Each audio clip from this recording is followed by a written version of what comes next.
Selamat malam semuanya. Assalamualaikum warahmatullahi wabarakatuh. Waalaikumsalam warahmatullahi wabarakatuh. Malam, Waalaikumsalam Pak. warahmatullahi Waalaikumsalam. wabarakatuh. Malam, Pak. Selamat malam ya. Eh, Mohon maaf saya telat sebentar ya.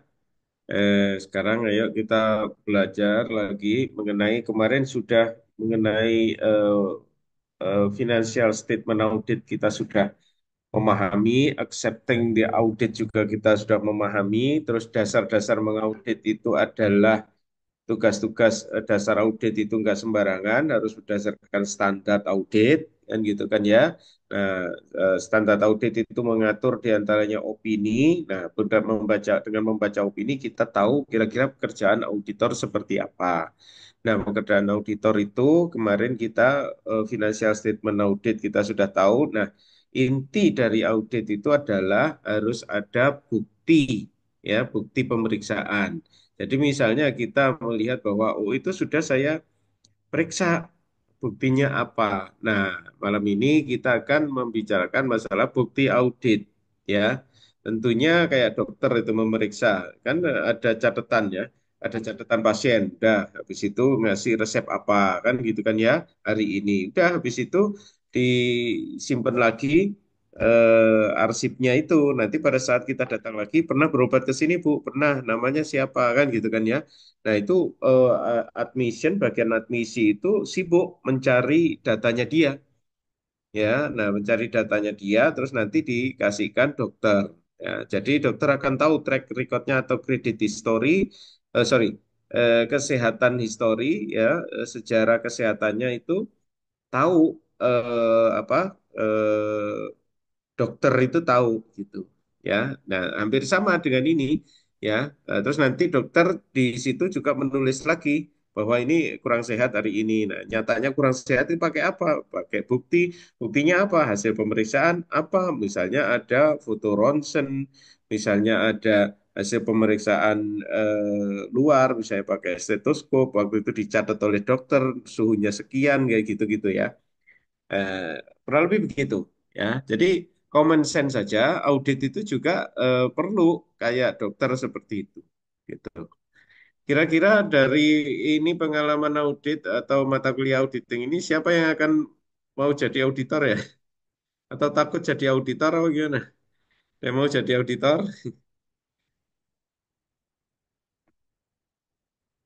Auditor ini Pak resikonya besar, kerja apa uangnya sedikit Pak. Uangnya kecil ya. Ya, anak-anak biasanya memang gitu, datang ke kantor saya menggebu-gebu, maunya apa belajar. Ya, saya terima juga, yuk belajar gitu. Biasanya anak-anak sudah, ini mohon izin Pak, saya sepertinya eh, ingin melihat di luar, ingin mencoba di luar, karena saya izinkan, gitu kan. Ya, biasanya anak-anak yang alumni kantor kami itu, atau biasanya yang alumni kantor auditor, kantor akuntan itu biasanya ya gajinya tinggi. Karena apa gajinya tinggi? Karena dia sudah biasa memeriksa, udah biasa mengetahui beberapa daleman dari perusahaan itu seperti apa, ya. Jadi itu makanya banyakkan juga apa lowongan kerjaan itu memerlukan experience atau pengalaman di bidang audit, gitu ya. Oke, jadi kurang lebih gitu. Baik, kita nggak berlama-lama ya. Ayo kita buka slide share kita mengenai audit evidence, ya. Nah, apa sih audit evidence itu? Kan gitu ya. Audit evidence itu bahasa Indonesianya adalah bukti audit. Ya, bukti audit. Nah, apa ini? Nah, jadi di sini eh, assertion assertion itu penilaian atau penentuan, ya. Bukti audit itu apa saja yang kita perlukan. Nah, ya, jadi yang kita perlukan bukti audit itu yang seperti apa saja. Jadi di sini ada audit evidence define. Jadi mendefinisikan audit evidence itu apa saja nanti yang akan kita lihat, nanti yang akan kita harus dapatkan. Misalnya kita mengaudit perusahaan apa perbankan. Nah, kira-kira apa saja nanti yang perlu kita kumpulkan? Perlu nggak bukti-bukti pelaksanaan utang piutang atau kontrak-kontrak hutang itu perlu kita periksa. Nah, mendefinisikan itu jauh-jauh hari sebelum kita masuk perusahaan itu perlu diperhitungkan, ya. Nah, setelah itu ada assertion and specific audit objektif tujuan. Ini spesifik ya. Jadi audit objektif memeriksa. Jadi saya biasanya anak-anak sebelum turun itu kami training atau kami berikan wejangan gitu kan ya. Kami ini kan ya. Nah, jadi nanti misalnya kamu kalau mau memeriksa kas, memeriksa bank harus seperti ini ya kami arahkan. Kamu nanti meriksa inventory harus seperti ini. Inventorinya perusahaan perkebunan dengan inventorinya perusahaan manufacture tentunya beda. Nah, maksudnya seperti itu. Spesifik audit objektif itu seperti itu. Ya, jadi ya saya kalau di kantor akuntan saya itu ya kayak kelas begini. Jadi yang datang itu ya biasanya mahasiswa baru gitu, mahasiswa baru gitu ya banyak kan ya, karena yang udah lama-lama itu mereka udah pada pamitan untuk cari pekerjaan yang lebih eh, prospektif lagi dari segi income ya, karena mereka sudah berpengalaman ya harus memang mendapatkan income yang lebih tinggi. Nah, biasanya itu kami luluskan gitu ya, jadi di kantor akuntan itu ya udah kayak di sekolah aja gitu. Terus setelah kita tentukan ya auditnya kita tentukan, bukti audit yang kita cari itu kita tentukan ya. Nah, baru apa sih penunjang yang menunjang sufficient itu yang menunjang bukti audit tadi ya. Nah, misalnya kita meriksa audit piutang gitu kan.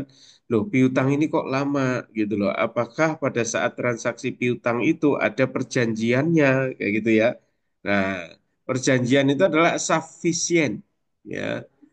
Kon- Kontrak pembelian atau kontrak penjualan itu ya sufficient evidence itu ya. Jadi kita berdasarkan kontrak itu kita baca, oh iya orang di kontraknya ini menyatakan paling paling lama pembayaran adalah 4 bulan ya. Ini baru 3 bulan ya pasti orang cari yang paling lama gitu misalnya ya. Nah, jadi seperti itu ya, sufficient audit evidence. Nggak hanya kontrak saja yang sufficient audit itu nggak mesti hanya kontrak saja. Apa saja yang kira-kira berrelated atau berkenaan dengan objek yang akan kita periksa. Piutang ya tentunya kontrak. Kalau inventory ya tentunya bagaimana membeli raw material. Inventory juga kan kalau di manufacturing itu inventory, kalau di manufacturing inventory ada berapa jenis ya? Tahu?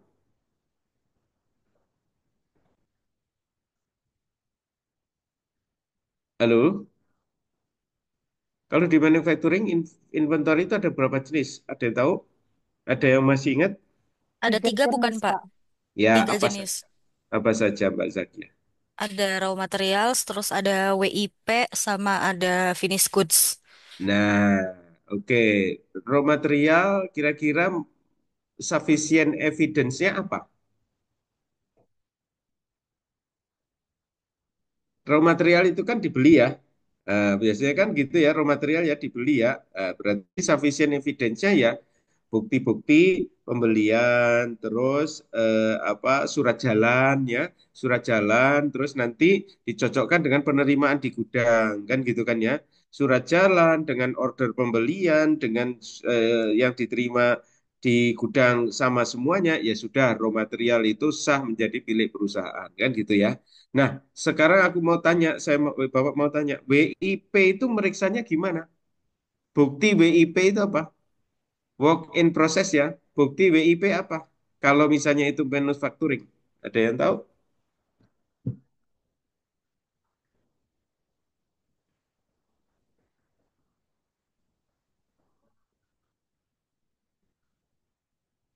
Kalau yang backgroundnya bukan akuntan, mungkin nanti akan saya jelaskan lebih ini ya. Tapi yang S1-nya akuntansi gimana ini? Saya pertanyaannya, gimana yang S1-nya akuntansi meriksa work in process itu gimana Lebih kira-kira? ke observasi fisik juga, Pak. Terus Observasi. rekonsiliasi dokumen-dokumennya juga kan ada dokumen yang diproduksi tuh. Ya, Itu paling itu bagaimana sih. bagaimana rekonsiliasinya?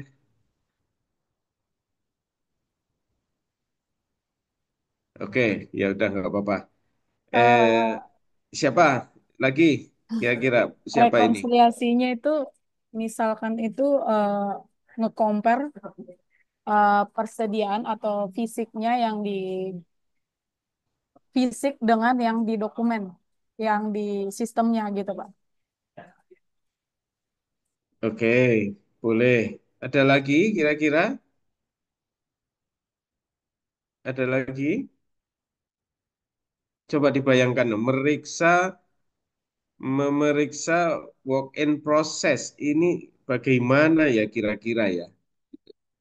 Pakai alat bantu Pak, misalkan minyak kapas sawit kan Pak, itu kan masih dalam bentuk cairan, biasanya itu pakai alat Pak, dimasukin bandulnya ke bawah gitu loh Pak, jadinya kalibrasi Pak. Nah, saya mau tanya, kalau minyak kelapa sawit yang bandulnya di bawah dicelupin ke bawah gitu kan ya, ada Hmm, berapa? Itu untuk WIP apa barang jadi? hmm, Tergantung Pak, kalau kelapa minyaknya buat diolah lagi itu termasuk WIP, tapi kalau Ya, ya. Kalau misalnya pabrik kelapa sawit, berarti kalau sawitnya itu ya bukan barang jadi kali ya. Bukan bukan barang WIP, udah barang jadi kali ya. Nah, ini yang maksud ini WIP. Ya apa-apa, biar biar Anda ini ya, eh, apa ya, apa ya kira-kira gitu ya. Oke, nah, jadi Mas Mbak, ya Mas Mbak, eh, kalau meriksa WIP ini, itu biasanya satu paket. Biasanya meriksa WIP itu juga meriksa barang jadi. Nah, kalau barang jadi, ya, bagaimana itu kan ya?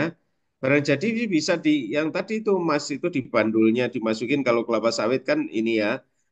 Jadi nanti kedalaman tangkinya itu berapa meter, terus nanti diameternya tangki berapa meter kan gitu kan ya. Nah, itu bisa dihitung itu kan gitu. Tapi itu produk barang jadi. WIP ini yang sulit ya. Memeriksa WIP ini berarti selain meriksa fisiknya saja juga harus menguji nilai dari WIP itu. Jadi kalau misalnya tadi disebutin rekonsiliasi oleh Mbak Zakia terus sama siapa anakku Boru apa Borusiaan Borusia apa itu ya? Kok aku jadi lupa? Eh Baru Pak tahan, Pak. Pak Pahan, alamat, sorry sorry sorry, lupa aku. Ingatku si Ahaan aja. Oke. Nah, eh sampai mana tadi? Jadi lupa aku. Sampai rekonsiliasi, Pak. Nah, ya oke oke oke. Nah, selain rekonsiliasi, ya fisiknya ya ada itu fisiknya, tapi misalnya masih ada di dandang gitu kan ya, masih ada di mesin penggilingan gitu kan ya. Ya, jadi eh, begini, kalau Anda bikin kue ya, mohon maaf nanti balik lagi ke sawit atau gimana ya. Kalau Anda beli kue, eh, apa disuruh ibunya atau kita beli sendiri gitu kan, ada terigu, ada telur ya kan ya, ada ini. Nah, itu raw materialnya. Terus Anda jam 10 malam itu masak gitu kan, karena malam tahun baru kan gitu kan, masak-masak. Nah, telur yang tadi 1 kilo baru terpakai 3 butir. Oke. Nah, terus masih ada ya sisa ini. Terus ada lagi, udah itu jadi yang 3 butir tadi itu matang, udah jadi barang jadi. Itu jam 11 malam. Jam 11 malam jadi barang jadi kan gitu kan. Nah, tentunya terus mulai masak lagi ya, dimasukin telur lagi. Nah, jam 12 teng teng teng teng itu belum jadi. Masih di adonan. Nah, itu yang namanya WIP, benar nggak? Kalau rekonsiliasi melihat barangnya ya ada barangnya WIP. Tapi yang sulit adalah menentukan apa? Menentukan nilai WIP itu, benar nggak? Sulit nggak?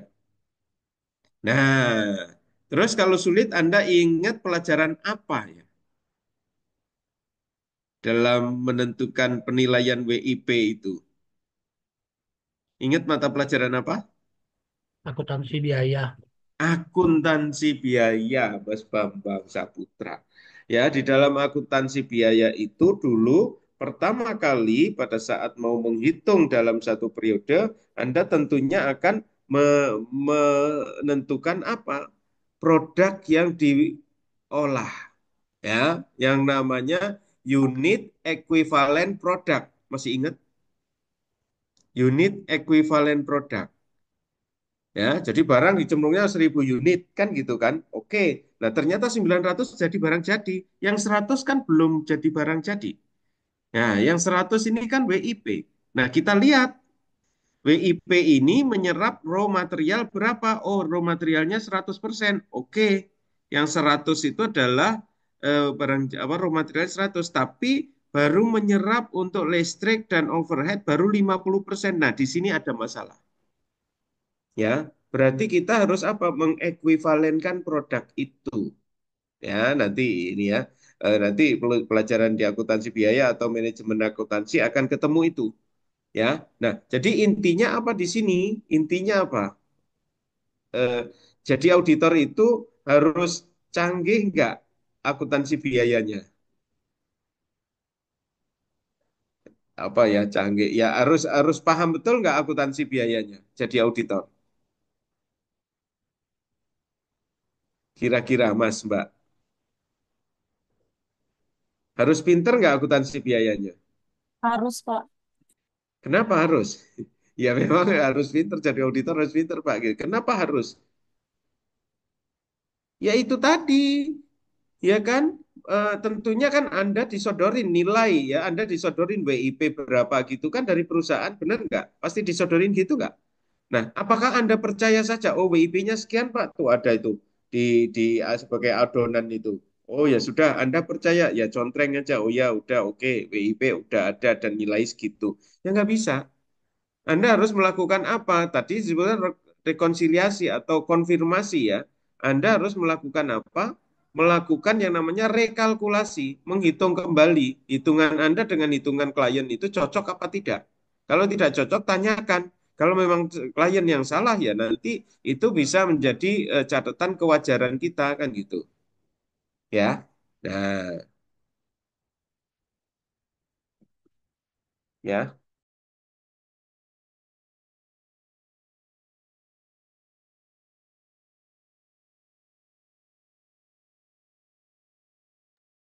Ya, jadi itu perlunya apa? Perlunya belajar cost accounting karena kita harus melakukan recalculation. Nah, tentunya untuk apa ini tadi recalculation hitung-hitungan Anda yang Anda mahir akuntansi biaya? Untuk ini, untuk sufficient evidence, ya, sufficient evidence gitu loh ya. Jadi ini ada yang namanya unsur rekalkulasi, ya kan? Audit itu kan Korea ya, konfirmasi, observasi, rekalkulasi kan gitu ya. Nah, jadi di sini kebetulan kita berbenturan dengan inventory. Mau tidak mau kita harus pinter cost accounting kan gitu kan ya. Kalau berbenturan dengan eh, apa itu EBIT, earning before income tax, kita pasti akan memikir taxes-nya kan gitu kan ya. Kalau berbenturan dengan taxes kita harus pinter apa? Ya harus pinter perpajakan, benar nggak? Ya, kira-kira jadi auditor itu harus pinter apa lagi? Tadi akuntansi biaya sudah, terus perpajakan sudah, harus pinter apa lagi ya?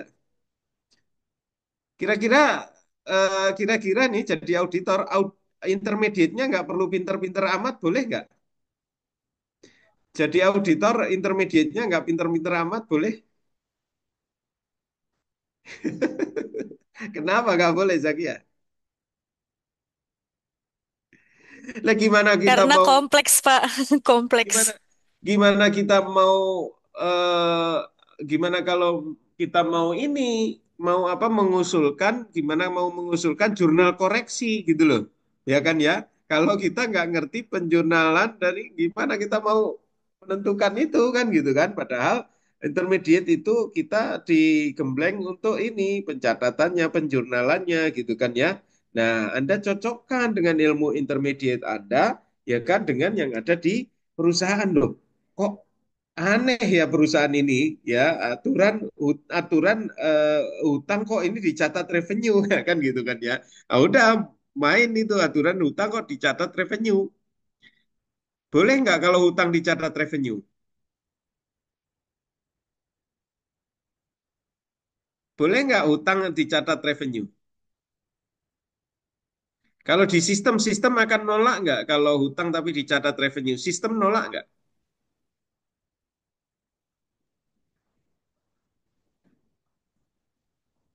Sistem Kayaknya nolak enggak deh, nggak? Pak. Kenapa nggak? Kayaknya enggak deh, Pak. Kenapa nggak, Kalau Agi? Kenapa kok kayaknya? kalau sistem kan nggak bisa bedain mana revenue, mana utang, Pak. Kenapa kok nggak beda revenue dan hutang?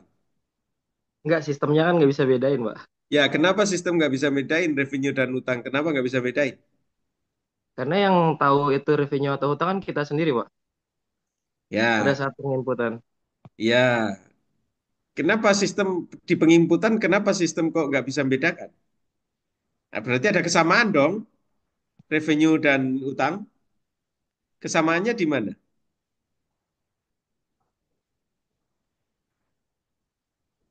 Sama-sama di kredit, benar nggak? Sama-sama di kredit, antara revenue dan hutang itu sama-sama letaknya di kredit, benar nggak? Iya, Pak. Nah, sekarang nih ya, sekarang. Kalau taruhlah hutang, tapi dicatat revenue, sistem sudah nggak bisa mendeteksi. Yang harus bisa mendeteksi siapa? Manusia, yaitu auditornya. Nah, cara Anda bisa menyalahkan atau mengkoreksi ini, Anda dasarnya apa bisa menyalahkan? Ini harusnya revenue. Kenapa kok dicatat hutang? Dasarnya menyalahkan itu apa kira-kira?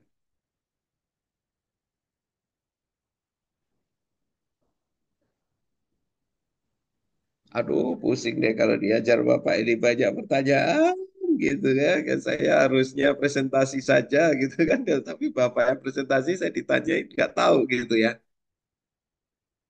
Ya, kalau misalnya kita itu tahu bahwa itu adalah hutang tapi dicatat sebagai penjualan, kita uji penjualan itu. Kita ujinya sesuai dengan, nah namanya penjualan, namanya pencatatan itu ada standarnya. Nah, penjualan itu standarnya apa ya? Coba mainkan AI-nya. Penjualan itu standarnya apa ya? PSAK. Nah, kan gitu kan ya. Ayo, PSAK berapa penjualan itu? Ayo, AI-nya. Utak-utik dong. Utik-utik-utik gitu gitu. PSAK berapa penjualan itu? Ayo, dikutak-kutik. PSAK berapa penjualan?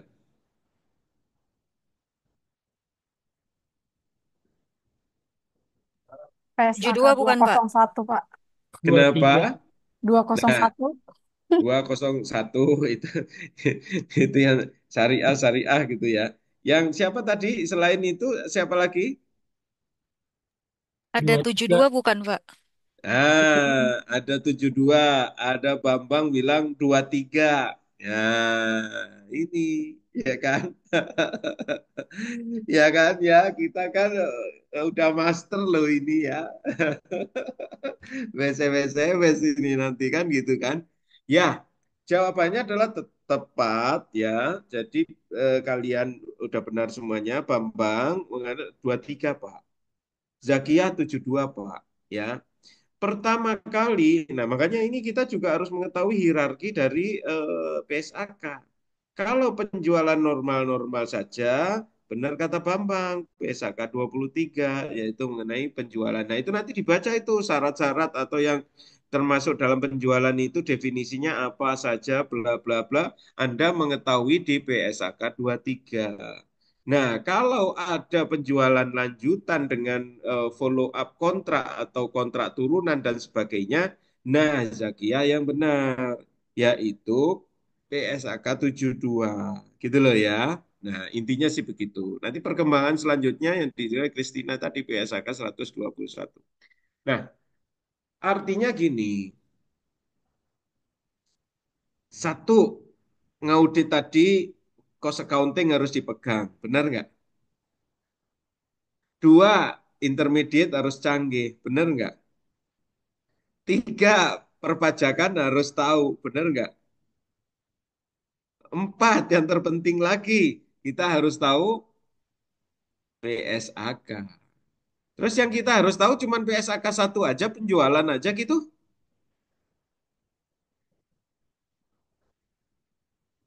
Apakah perlu meriksain hanya perlu PSAK penjualan hanya penjualan saja? Nah, pencatatan aset perlu dipertimbangkan nggak pencatatan aset? Nah, tentunya pencatatan aset ada dasarnya nggak? Ada standarnya nggak tentunya? Nah, kalau pencatatan aset PSAK berapa ya? 16. Nah, 16 ya. Terus kalau pembelian inventory tadi perolehan, harga perolehan atau perolehan barang gitu kan ya. Itu PSAK berapa ya?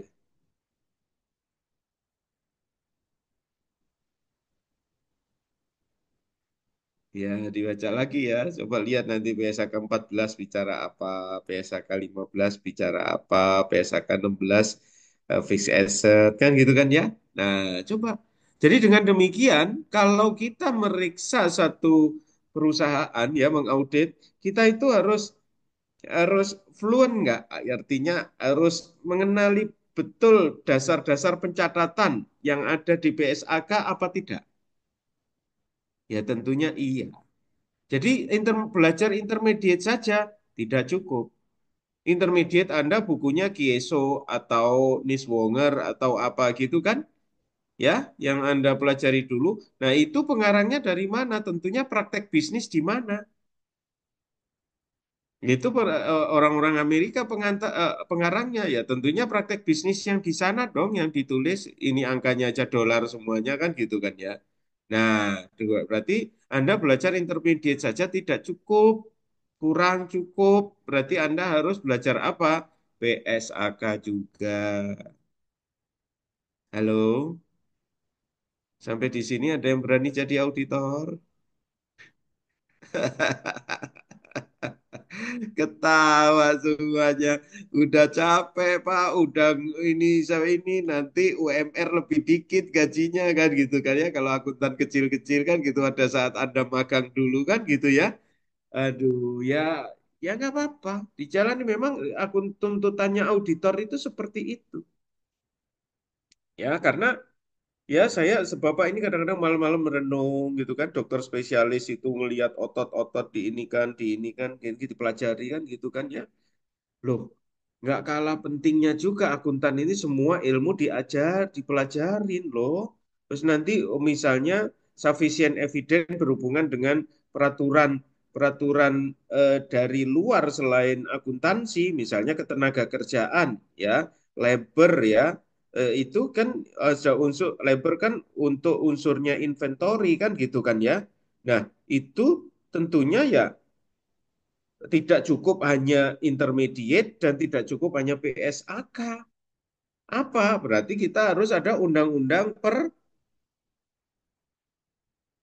perburuan atau undang-undang kerja, undang-undang cipta kerja kan gitu kan, undang-undang nomor 13 kita pegang gitu loh.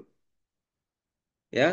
Jadi audit itu selain intermediate, selain PSAK ya harus dipegang juga aturan-aturan gitu ya. Uh. Oke, coba dicernakan dulu. Kira-kira bisa dibayangi nggak, bisa dipahami nggak pelajaran auditing ini? Kira-kira. Ya, mohon maaf, saya mengampu mata kuliah ini mengajak Anda survei. gitu kan ya. Oh, auditing itu kayak gini, oh gini, oh gini. Tidak hanya sekedar absen, terus nanti dapat apa nilai, terus nanti lulus maksi gitu ya, magister akuntansi kan gitu kan. Tapi begitu ini dicatat, ditanya di luar sana apa dulu belajarnya? Nggak tahu, lu kumak sih. Yang penting saya udah kuliah, yang penting sudah S2 gitu ya. Jangan yang penting ya. Yang penting juga penting sih. Yang penting itu tadi juga penting, tapi esensi pembelajaran juga harus kena, ya, juga harus mengerti. Itulah kurang lebihnya, ya. Oke, jadi itu tadi sufficient, kompeten, evidence seperti itu. Sampai di sini ada pertanyaan?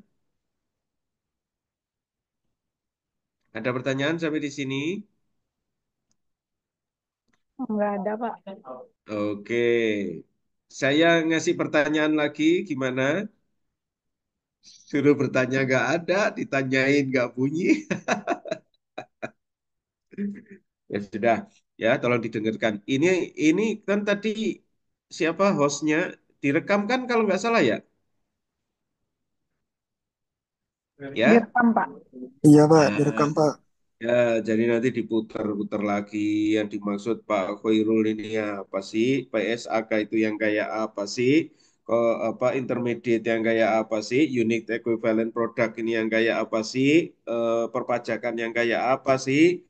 Undang-undang perburuan karena buruh itu adalah nanti ada menyerap biaya yaitu biaya labor yang ujung-ujungnya ke inventory. Bagaimana sih aturan perburuan ini? Nah, kan gitu ya.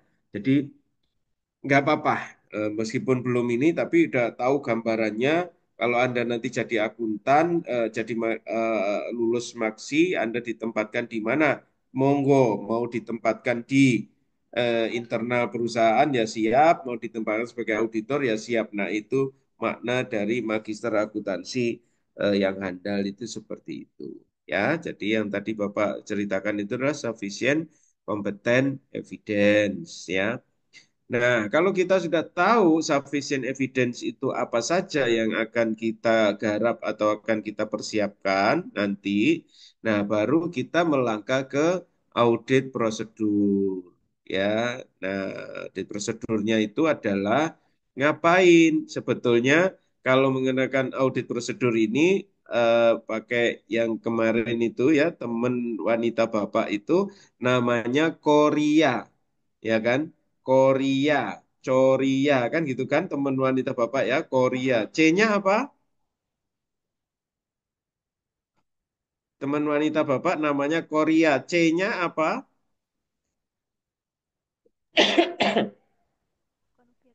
C-nya apa? Ini loh di slide ini loh. Yang Bapak putar-putar ini loh. Kelihatan nggak slide Bapak? Kompeten, Pak. C-nya kompeten? Confirmation. Confirmation, Pak. Nah, C-nya konfirmasi ya. Teman wanita Bapak ada di sini semuanya. Korea. C-nya apa? Konfirmasi. O-nya apa, Mas? Observasi, Pak. Observasi di sini.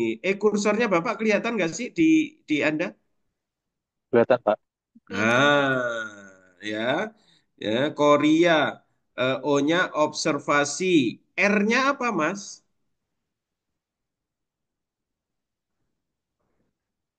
Calculation. Nah, recalculation dan reperformance. Recalculation itu gunanya untuk apa ya? Recalculation. Calculation itu menghitung. Kembali. Rekalkulasi berarti menghitung kembali. Fungsinya untuk apa ya?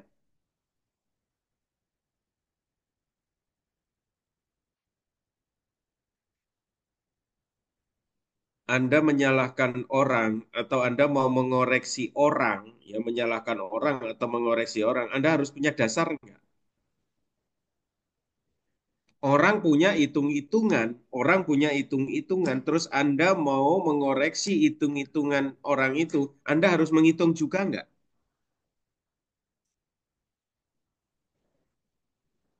Ya, orang nemu hitung-hitungan, ya 5 kali 4 kali 3 kali 2 gitu kan ya, yang terjadi gitu kan ya, terus orang itu ketemu dengan angka sekian gitu. Nah, terus Anda angka sekian ini dari mana gitu loh ya. Anda nanya ini Pak. Terus Anda perlu nggak Anda menghitung juga? Artinya benar nggak hitung-hitungannya dia? Perlu nggak Anda menghitung juga? Perlu. Nah, inilah Perlu, yang Pak. iya perlu. Inilah yang dinamakan rekalkulasi Korea ya. Ko-R-nya rekalkulasi. I, I-nya apa ya Mas ya? Ada dua I, ada tiga I di sini. Ada dua lah ya. I-nya apa? Inspection of tangible assets. Iya, ya, inspection ya. I-nya inspection. Jadi menginspeksi benar-benar barangnya ada atau enggak. Ya, apalagi menurut saya tangible asset itu benar-benar bisa diraba, diterawang, dicium kan gitu kan ya. Nah, I yang kedua apa Mas?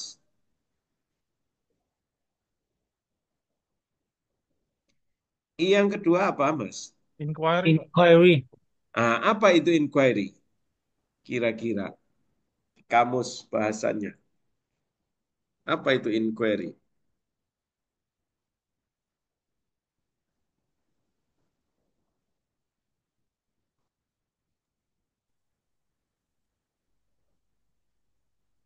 Apa inquiry?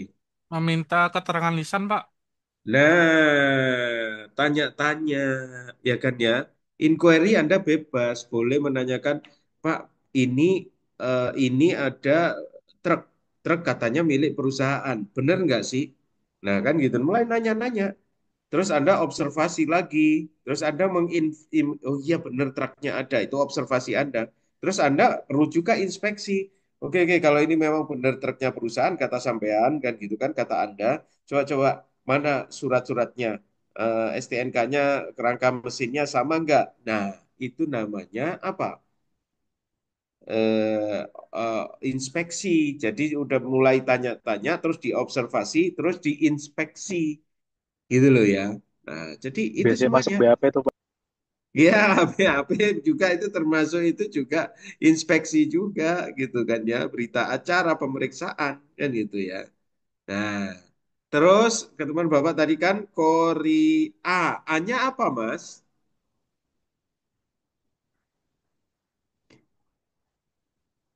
Analitis ya, analitis ya. Jadi audit prosedur itu Anda bayangkan aja teman wanita Bapak yang namanya Korea, Coria, Korea ya. Nah, jadi jangan takut meriksa akun gitu, jangan takut. Pasti Anda ditemani oleh teman wanitaku yang namanya Korea ya.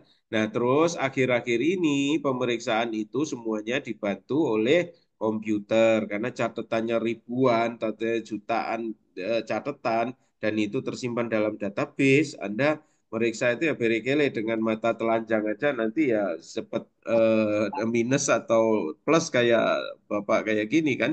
Nah, itu sekarang ada bantuannya yang namanya CAAT, Computer Assisted Audit Technique Tools, CAATTS kan gitu kan. Nah, Computer Assisted Audit Technique Tools, CAAT. Ya, kurang lebih begitu ya. Jadi tadi kita itu menentukan auditnya, terus menentukan bukti-bukti apa saja yang akan kita kejar, terus cara melaksanakan audit prosedurnya itu seperti apa. Ya, kalau sudah tahu ini, terus ada decision, ya. Ada decisionnya itu ada staffing, ya, ada layernya lah, audit junior, terus ada auditor senior, terus ada manajer audit, ya, terus ada eh, partner ya. Nah, biasanya partner itu adalah Bapak yang tanda tangan laporan keuangan. Nah, itu Bapak pasti mereview ke yang manajer audit tadi gimana kalian cara bikin kertas kerjanya ya, bukti-buktinya seperti apa ya. Bukti-bukti yang sudah tercatat semuanya ini semuanya dicatat di sini namanya working papers. Apa working papers? Kertas kerja pemeriksaan, ya. kertas kerja pemeriksaan working papers ya. Jadi dilihat di sini dan jadi semuanya itu nggak boleh dibuang yang udah kita Korea segala macam tadi itu nggak boleh dibuang, harus disimpan. Nah, menurut perundang-undangan administrasi disimpannya berapa tahun Mas Mbak minimal? lima 5 tahun ya Pak. 5 tahun apa 10 tahun? Peraturan baru kayak 5 tahun deh, dulu 10 deh. Masih tetap Mbak, kalau administrasi masih tetap 10. Kalau 5 tahun itu hanya untuk perpajakan yang nanti expired. Jadi orang-orang itu asumsinya kalau sudah nggak diperiksa pajak boleh dimusnahkan. Jangan, masih tetap 10 tahun juga ya. Nanti siapa tahu ada sesuatu gitu ya. Makanya yang Jiwasraya itu akuntannya agak agak agak ringan karena udah masalahnya udah lebih dari 10 tahun. Ya, jadi administrasinya memang dia tidak berkewajiban untuk menjaga lebih dari itu. Ya, justru mungkin tahun ke-11 kalau mau nakal tahun ke-11 langsung dibakar. Gitu ya. Nah, itu ya janganlah kita tentunya good faith ya. Jadi saya di kantor itu ya saya punya rumah kosong gitu kita sebagai gudang ya. Nah, di situ ya kalau sepanjang ini masih muat di kantor saya itu ada yang umur 15 tahun. Jadi mulai tahun 2010 masih ada catatan. Tahun 2008 masih ada catatan. Kebetulan dulu kami memeriksa Bank Senturi. Nah, itu catatannya masih ada itu. Bank Senturi itu di kantor saya 2008 padahal ya, 2007. Itu masih kita simpan karena sengaja kita simpan karena ini bermasalah ini. Ya, jadi yang kewajiban kita aja memeriksa mempertahankan itu 10 tahun, ya kita tetap karena ini yang bermasalah dan jadi sorotan dunia Indonesia dan internasional gitu, tetap itu kami simpan. Ya. Nah, meskipun lebih dari 10 tahun. Nah, itulah yang dinamakan working paper. Jadi, inilah proses-proses pengauditan ya atau proses-proses audit yang mana audit itu tentunya sangat membutuhkan bukti-bukti agar supaya apa? Opininya itu reliable, opininya itu bisa diandalkan. Oke, ada pertanyaan sampai di sini? Baik, ini nanti slide-nya saya share ya. Nah, definisi audit evidence itu ada bukti audit, ada catatan akuntansi, dan other information. Ya, ya. Jadi yang audit evidence-nya sendiri ya accounting record dan informasi-informasi lainnya. Ini kurang lebih audit evidence itu seperti ini. Nah, ini tadi yang Bapak sudah ceritakan tadi, assertion itu ya, menilai audit objektif tujuan audit itu ya eksistensi ya, eksistensi dari transaksi itu seperti apa? Ke ke kekomplitan dari transaksi itu apa saja? Kemarin saya meriksa, Pak, ini ada catatannya Pak, pembelian barang 5 miliar. Cuman itu tok. Iya, dicatat itu tok. Iya, nggak ada nggak ada voucher atau catatan lain dilihat lagi. Nah, cuman ada keterangan pembelian mesin 5 miliar. Cuman itu tok. Iya, coba cari lagi. Udah nggak ada lagi, Pak. Nah, ya kan ya. Nggak komplit. Ya, kalau pembelian itu berarti permulaan kita ada permintaan kan. Yang namanya purchase order. Terus ada quotation dari sana. Quotation itu tawaran kan gitu. Terus kita menawar. Nah, proses itu semuanya harus ada. Ya, kalau sudah deal terus ada kontrak untuk pembelian kan gitu kan. Setelah pemberian kontrak ditandatangani, kita lihat juga perjalanannya. Di dalam kontraknya itu nanti yang masang mesin siapa? Kita sendiri apa orang sana kan gitu kan ya. Nah, itu semuanya harus dilihat di situ ya. Itu kalau kita melihat dari eksistensi dan semua transaksi itu harus apa? Komplit. Ya, semua transaksi itu harus komplit. Ya. Oke, karena ada eksistensi dan komplit, terus ada tadi itu right and obligation, hak dan kewajiban. Nah, di dalam kontrak itu nanti akan tercermin itu. Ya, ini tadi kan pembelian yang kita ceritakan bukti pembelian. Sehingga haknya apa, kewajibannya apa. Itu ya, baru terus kita melihat juga valuation, baru juga presentasi atau hal-hal apa yang perlu diungkapkan, ya, disclosure. Itu kurang lebih. Ya, terus di sini ada juga yang diperhatikan objektifnya akurasi, completeness, ya, cut off. Cut off itu artinya ini harus semuanya udah harus siap di akhir tahun atau ada sampai mundur sampai tahun kedua, ketiga gitu, ya. Itu cut off. Terus klasifikasinya juga. Oke. Nah, tadi yang Bapak bilang sufficient audit itu ya, ini diperdalam lagi kalau Bapak itu kan bukti-bukti yang Bapak terangkan tadi dari skemanya tadi itu kan sufficient itu yang benar-benar kuat ya. Di sini ada materiality, risiko ya, sampel populasinya karena nanti akan kita melakukan apa untuk sufficient evidence itu enggak semuanya kita ambil tapi harus melakukan sampling. Nah, dari samplingnya itu kita harus tahu populasinya dulu, persis kayak satu dulu ya. Pada saat skripsi, Anda menentukan populasi, terus menentukan sampel untuk diuji. Terus karakteristik of population juga harus diperhatikan. Terus di sini ada evidence ya, ada faktor related sufficient of audit, ada more evidence required. Jadi di sini intinya gini, di sini less evidence required itu jarang atau evidence yang dibutuhkan itu bukti-bukti yang yang dibutuhkan itu less. Bukti-bukti yang dibutuhkan itu less. Kalau di sini bukti-bukti yang dibutuhkan itu more. Nah, kita lihat ya, ini kondisinya kayak apa? Kalau buktinya itu hanya secukupnya saja dan kondisi seperti apa yang bukti-bukti itu harus banyak dikumpulkan. Ya. Nah, di sini ya biasanya kalau audit itu kita memperhatikan apa yang tempo hari ya, mata pelajaran pertama kali itu kan ada tipik training independent professional care, terus PIC planning, terus internal control. Nah, planning, internal control dan kompeten evidence kan gitu kan ya. Nah, internal controlnya itu adalah bagaimana perusahaan itu melakukan pengendalian internal. Kalau perusahaan itu pengendalian internalnya kuat, berarti perusahaan itu bagus. Kalau pengendalian internalnya nggak kuat, berarti perusahaan itu tidak bagus. Nah, kalau perusahaan yang bagus, bukti-bukti yang dikumpulkan less. Gitu loh ya, bukti-bukti yang dikumpulkan nggak banyak juga nggak apa-apa, karena disampling. Tapi kalau perusahaan itu sudah pengendalian internalnya nggak bagus, ya banyak orang-orang nakal di dalamnya, ya banyak bukti-bukti transaksi-transaksi harus kita uji. Makanya di sini ada more evidence. Nah, gitu kurang lebihnya, ya.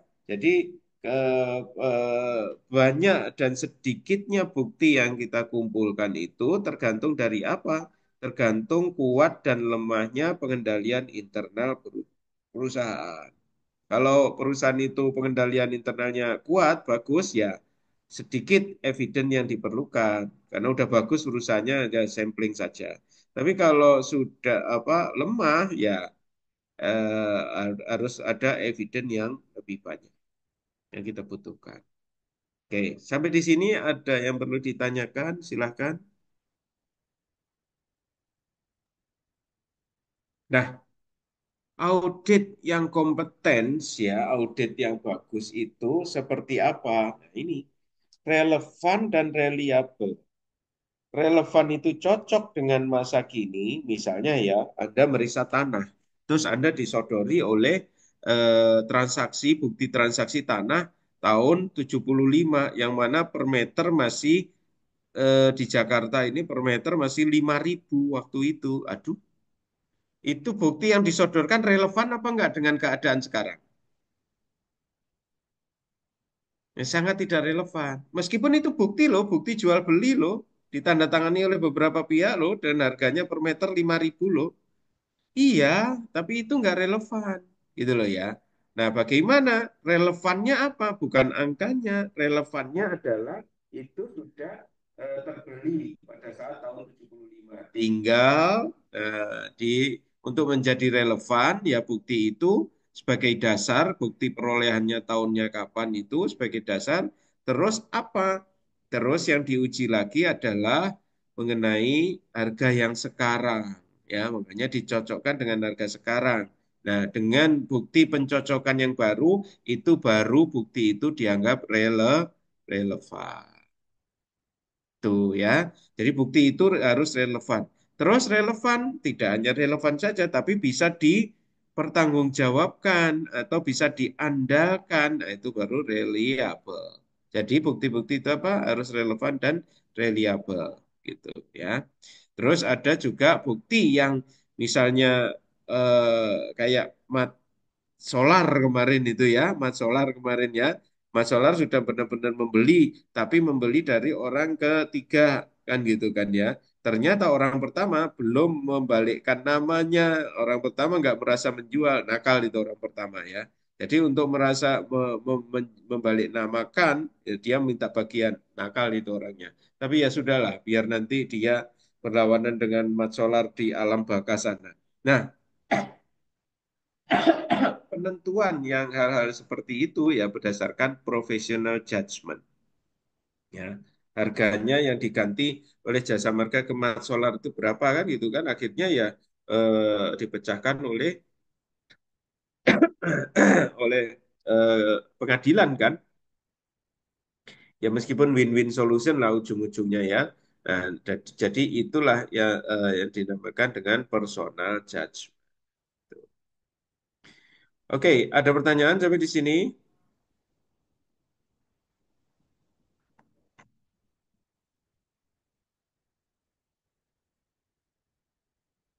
Nah, ini tolong nanti dibaca ya, yang audit evidence reliable itu seperti apa. Ya, ini sejarahnya reliable. Kalau most reliable seperti apa, kalau less reliable itu seperti apa.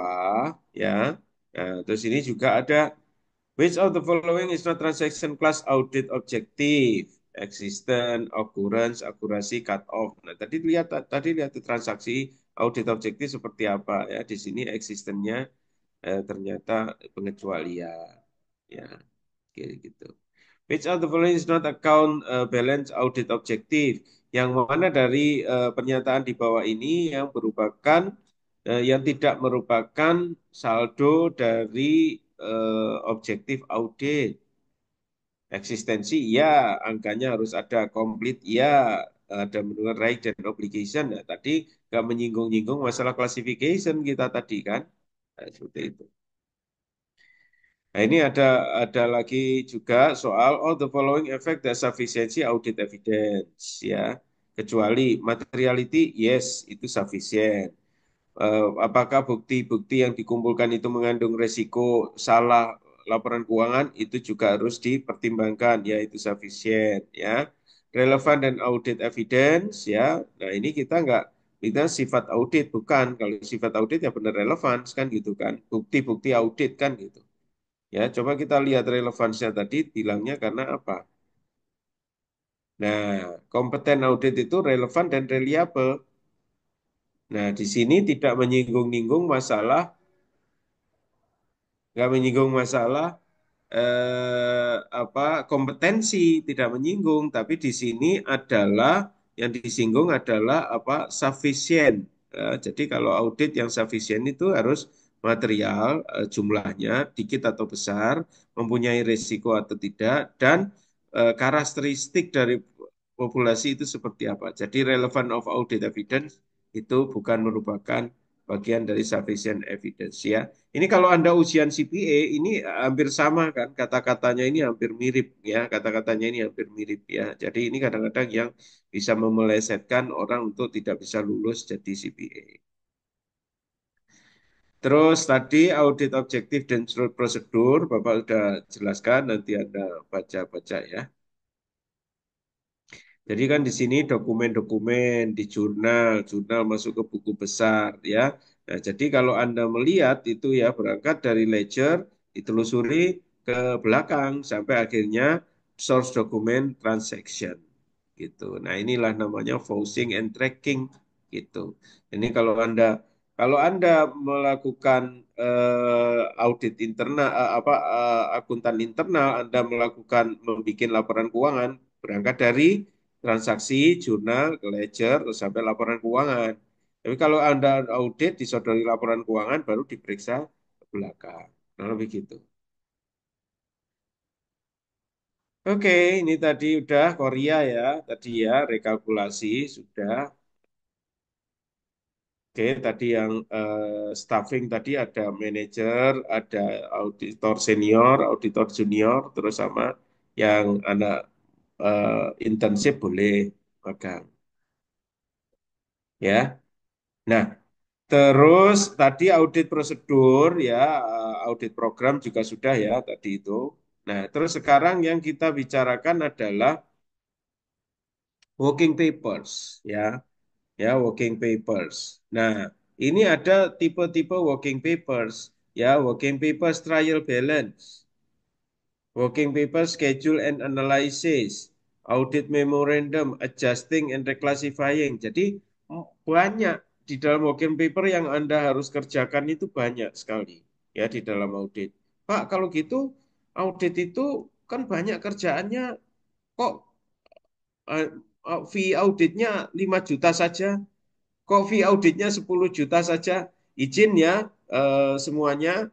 Kalau Bapak ini bukan berarti sombong gitu kan ya. Kalau ada orang yang menawar fee Bapak itu 10 juta, itu sudah langsung Bapak hindari. Ya, Anda bisa bayangkan pekerjaan yang segini banyak tadi itu. Gitu loh ya.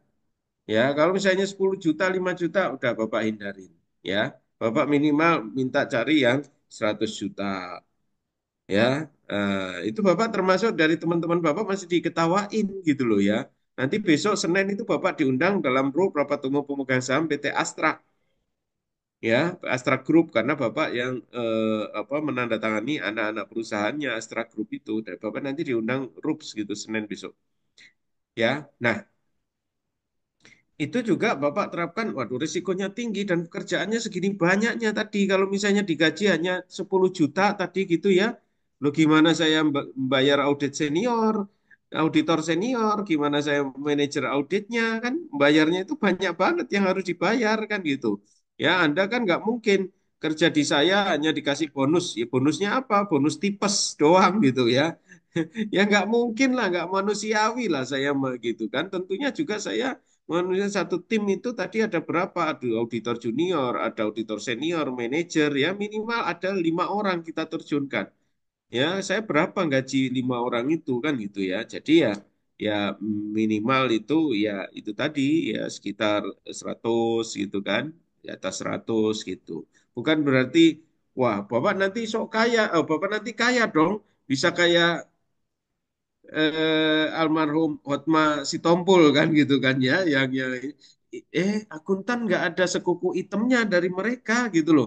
Jadi yang fee 50 juta 100 juta yang Bapak ceritakan tadi itu bukan uang banyak dibanding dengan mereka. Mereka sekali memecahkan kasus 5 miliar gitu loh ya. Jadi ya bapakmu harusnya segitu sih harusnya kan gitu kan ya, tapi ya 5 miliar nolnya gelinding, gelinding banyak gitu ya. Ya, jadi ya Bapak juga nggak mau ini, nggak mau melacurkan diri juga karena begitu kita lihat segitu segambreng gini kerjaan dan tanggung jawabnya. Pajak harus tahu, intermediate apalagi, cost accounting harus tahu, ya nggak? Peraturan perundang-undangan juga harus tahu. Masa semuanya ini kita harus, terus kita fee-nya hanya 5 jutaan gitu dibayar murah ya. Bukan berarti cowok matre kan, tapi cuma memang gua cowok apaan kan gitu ya. Memang gua nggak matre, tapi memang gua cowok apaan dibayar cuman segitu kan gitu ya. Nah, begitu. Ya ini guyon saja. Saya udah ngantuk kalau jam segini kalau nggak intermezzo dengan fee yang tinggi itu nggak berbinar-binar ini. Ya, oke. Itulah kurang lebih ya kayak ini nanti dibaca sendirilah. Ini kayaknya Bapak juga sudah nggak kuat ini. Udah hidungnya sudah ini ya. Silakan kalau ada pertanyaan, kalau nggak ada pertanyaan silakan difoto. Ya, nah, kalau ada pertanyaan silakan. Kalau nggak ada pertanyaan ya boleh difoto saja. Ya, ada pertanyaan? Nggak ada? Silakan kalau ada pertanyaan.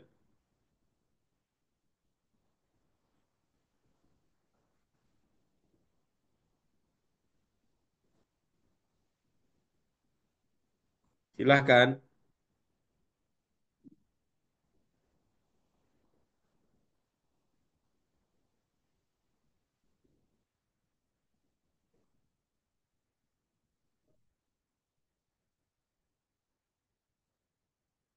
Oke, kalau nggak ada pertanyaan, silakan difoto. Sudah, Pak. Oh, sudah? Sudah, Pak Arifin? Sudah, Pak. Oke, ya. Eh, saya auditor, ya. Saya senang menerangkan hari ini. Menurut saya, hari ini adalah mata pelajaran yang penting banget. Itu saya, karena saya yang praktek. Tapi Anda, mungkin saya bayangkan Anda, saya sebagai Anda, yang nol pengalaman, yang agak ini audit, ini Pak Khairul ini bicara apa sih gitu kan ya. Nah, nggak apa-apa. Tolong rekamannya disimpan ya. Jangan hanya disimpan saja, juga diputar yang maksud Pak Khairul ini apa. Yang ini. Nah, karena ini sudah pada gede semuanya, udah dewasa, nggak kayak S1 dulu ya. Nah, harapan saya dengan Anda yang belum tahu itu Anda langsung ngejar. Oh, yang dimaksud Pak Khairul PSAK. Kayak apa sih PSAK nomor satu gitu? Tadi nyinggung-nyinggung PSAK 16. Tadi nyinggung-nyinggung PSAK 23. Nah, dilihat-lihat lah. Ya, karena ini sudah magister akuntansi. Udah sangat-sangat dewasa. Bukan bukan S1 yang waktu ujian UTS. Iya, balapan. Ya, kejar-kejaran apa? Cari tempat duduk. Kan gitu kan ya. Christina itu dulu yang paling ke depan itu kalau lari. Ya, tahu-tahu cari tempat duduk paling belakang, tahu-tahu nanti saya duduknya di belakang kan gitu misalnya ya.